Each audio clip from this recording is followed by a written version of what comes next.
1월 14일 날마다 주께로 말씀 묵상 보도록 하겠습니다. 오늘 본문은 잠언 5장 15절에서 25절 말씀입니다. 사람들은 예전이나 지금이나 다름없이 기념일을 만드는데 서로 사랑하는 사람일수록 100일이 되었네, 1000일이 되었네 하는 기념일을 만듭니다. 아주 행복해 보입니다. 그런데 서로의 추억을 위해서 만드는 기념일인데 아주 행복한 날만 있지는 않는 것 같습니다. 행복한 기념일을 준비하다가 서로 다투고 헤어지는 사람들을 보면 말이죠. 결혼 생활도 마찬가지인 것 같습니다. 서로 사랑하는 마음으로 시작하였지만 먹고 살기 바빠서 내가 몸이 너무 힘들어서 얘들 키우기가 힘들어서라는 이유로 부부간에 눈길조차 건네지 못한 날들이 많아집니다. 그래서 정부에서는 2007년에 행복한 결혼 생활을 위해 5월 21일 부부의 날로 법정 기념일로 정하였습니다. 오늘 본문은 행복한 결혼 생활을 유지하기 위한 방법으로 간음의 비참한 결과에 대한 지적과 부부간의 건강한 생활을 영위하는 길을 가르쳐 주고 있습니다. 말씀을 통하여 음행이란 범죄에서 벗어나 하나님의 가정을 제정하시면서 약속하신 축복을 받아 누리시기를 바랍니다. 1번 문제입니다. 잠언 기자는 젊어서 취한 아내가 어떤 존재와 같다고 비유하고 있습니까? 19절을 보면 그는 사랑스러운 암사슴 같고 아름다운 암노루 같으니 너는 그의 품을 항상 족하게 여기며 그의 사랑을 항상 연모하라고 하였습니다. 여기서 그는 18절에서 말하는 젊어서 취한 아내를 말합니다.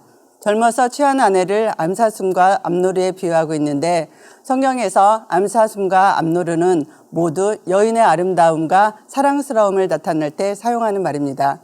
사람마다 외모에 차이가 있기는 하지만 제 눈에 안경이라는 말도 있듯이 자기가 아내로 취한 여인은 세상 그 누구보다도 아름답고 사랑스럽습니다.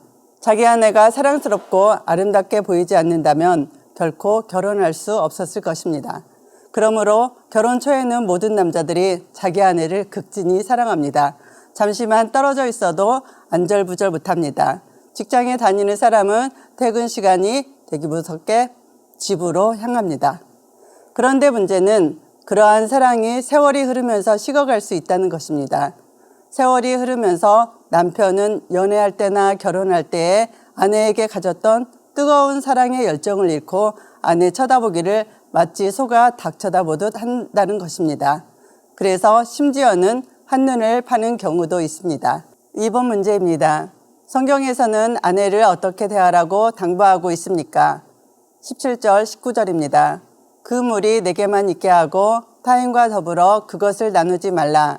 내 샘으로 복되게 하라. 내가 젊어서 취한 아내를 즐거워하라. 그는 사랑스러운 암사슴 같고 아름다운 암노루 같으니 너는 그의 품을 항상 족하게 여기며 그의 사랑을 항상 연모하라. 아멘. 18절 말씀을 보면 내 샘으로 복되게 하라. 내가 젊어서 취한 아내를 즐거워하라고 하였습니다.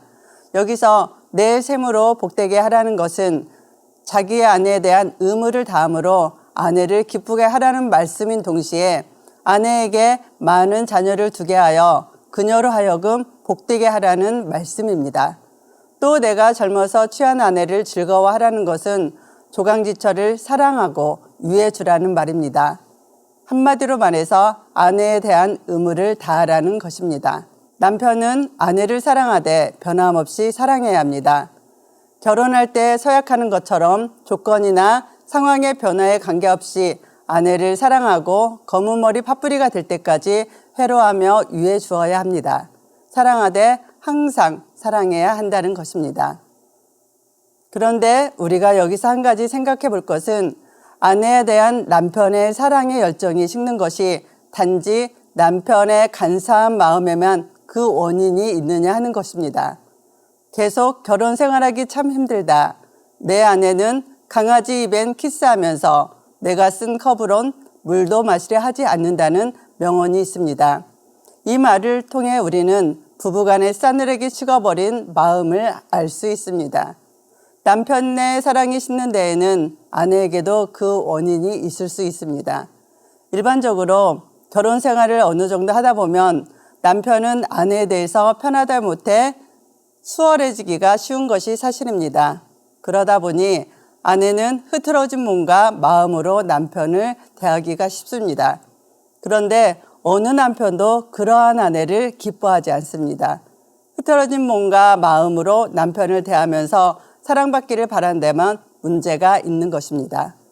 그러므로 아내는 아름답고 품위 있는 모습을 항상 유지하여 외적인 매력이 떨어지지 않도록 노력해야 하는 것입니다. 3번입니다. 여호와 하나님은 어떤 분이라고 말하고 있습니까? 21절에 대저 사람의 길은 여호와의 눈앞에 있나니 그가 그 사람의 모든 길을 평탄하게 하시느니라.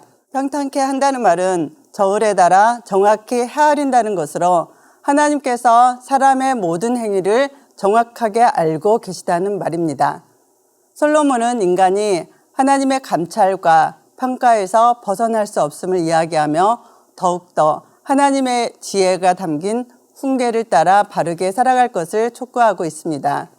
그러므로 우리는 이 세상을 살아가면서 하나님의 공의로우심을 의뢰하고 그분의 의로우심을 따라 악을 멀리하고 선을 가까이 하는 삶을 살아야 합니다. 하나님은 그 같은 의로운 삶을 사는 자를 지켜보시고 돌보실 뿐 아니라 반드시 공의대로 그에게 칭찬과 상급, 영광을 누리도록 축복하십니다. 4번 문제입니다. 지혜자가 여호와를 통해 누리게 되는 복이 무엇인지 생각해보고 그 복을 누리기 위해 어떠한 자세를 취해야 하는지 묵상해 봅시다. 여러분, 우리는 모두 불완전한 자이며 불완전한 인생을 살고 있습니다. 또한 동시에 성도된 우리들은 온전한 삶을 살기 위해 힘을 다하며 범죄를 멀리하고 선하고 의로운 삶을 살아야 합니다. 이렇게 살아가는 첫걸음은 우리의 가정을 거룩하고 경건하게 순결하게 가꾸는 것입니다. 특별히 가정을 구성하는 부부의 온전한 연합은 그리스도와 교회의 신비한 연합을 예표하는 것으로 하나님이 축복을 베푸시는 가장 구체적인 통로이기도 합니다. 그러므로 우리는 믿음으로 살아야 합니다. 오늘 하루 하나님께서 허락한 배우자를 진심으로 기뻐하고 있는지를 묵상하며 우리의 가정을 거룩하고 순결하게 지켜내시기를 주님의 이름으로 축복합니다.